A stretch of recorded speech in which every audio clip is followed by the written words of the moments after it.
अब ये तो बात योगी आदित्यनाथ कहते ही उत्तर प्रदेश में लॉ एंड ऑर्डर बहुत इंप्रूव हो हाँ, गया। तो लॉ एंड ऑर्डर यही है कि हम गोली मारो, बुलडोजर चला दो, ये तो रूल ऑफ लॉ के तहत तो नहीं है ना। अगर कल आप सत्ता से दूर हो गए, और होंगे दूर, आप, पावर इटर्नल नहीं है। पावर इंदिरा गांधी के पास नहीं रहा, नेहरू जी के पास नहीं रहा, सब हम आम दुनिया में मुसाफिर हैं। आज यहां बैठे हैं, वो क्या शेर है राहत इंदौरी का, वो शेर तो यही है ना कि भाई हम सब किराएदार हैं, जाती मकान थोड़ी है हमारा, हम सब चले जाएंगे। जिस दिन सत्ता आपके पास से चले जाएगी, कल वही आपसे कोई करेगा तो क्या करेंगे आप बताइए। हम वही तो कह रहे हैं कि आप ऐसा काम मत करो, कोई ऐसा गलत काम मत करो जो आप उसका एक प्रेसिडेंट बना देंगे। आप तो वही कर रहे हैं। लेकिन यूपी में कानून व्यवस्था, लॉ एंड ऑर्डर में इंप्रूवमेंट हुआ है कि नहीं हुआ? सर, आप सबको गोलियां मारेंगे, जो छोटा छोटा क्राइम होगा उसको पैर में गोली मारकर मीडिया के सामने लाते हैं कि फलां जगह था ये क्राइम के, हमने गोली मार दी उसको। ये गोली मारने से क्या होगा? आप देश को गोली से चलाएंगे, संविधान से चलाएंगे? ये तो नहीं होगा ना। आप बुलडोजर चला रहे हैं, घर तोड़ दे रहे हैं। मैंने कितने घर तोड़ दिए आपने, हिसाब ही नहीं है सबके।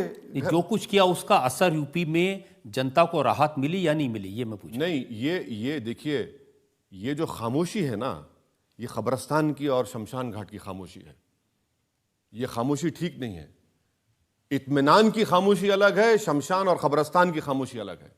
ये जो खामोशी आप देख रहे हैं, इसको आप समझ रहे हैं, सरकार समझ रही है कि ये बड़ा सन्नाटा है। भाई, सन्नाटे की भी आवाज है, वो सन्नाटा ठीक नहीं है हमारे लिए।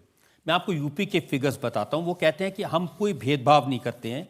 यूपी के कुंवर बासित अली स्टेट प्रेसिडेंट है माइनॉरिटी मोर्चा के, उन्होंने कहा कि 46 लाख प्रधानमंत्री आवास योजना के घर उत्तर प्रदेश में मिले, जिसमें से 18.5 साढ़े 18 लाख बेनिफिशरीज मुस्लिम्स हैं। कोई भेदभाव नहीं है। और स्पेसिफिकली अगर कहें तो उन्होंने एक शाहजहांपुर का एग्जाम्पल दिया है। यहाँ पर 760 घर बने हैं, जिसमें से 524 मुसलमानों को दिए हैं, 70%। नहीं तो आप दिए हैं तो एहसान कर रहे हैं क्या? मेरा वही टैक्स पेयर है, देश का पैसा है। कोई योगी जी का घर का पैसा है क्या?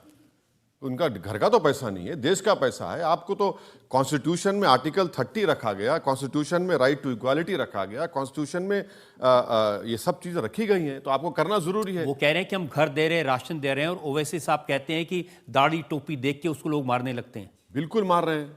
आपकी कस्टडी में 2 लोगों को आप मार दिए। कोई महीना, हर महीने में 2 लोगों को गोली मारते हैं आप। हर महीने में 2-3 घर को तोड़ देते हैं बुलडोजर से। उसके बारे में बात करिए।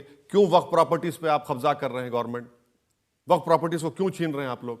ये भी तो बताइए। और कितना बजट है माइनॉरिटीज का, वो भी बता दीजिए आप, माइनॉरिटी डिपार्टमेंट का। मदरसे के टीचरों को आपने तनख्वाह देना क्यों बंद कर दी, जब देश के सामने आपने कहा कि मदरसे फुला होता है? भाई, जब उन मदरसों में मैथ, साइंस, इंग्लिश पढ़ाया जा रहा था, आपने क्यों बंद कर दिया उन लोगों को?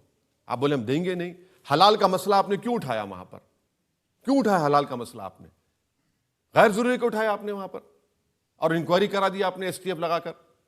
नहीं कराना चाहिए था। क्यों कराए भाई? आप इसमें देखिए, इशू क्रिएट करना, और कोई इशू है ही नहीं, आप इशू क्रिएट कर दिए।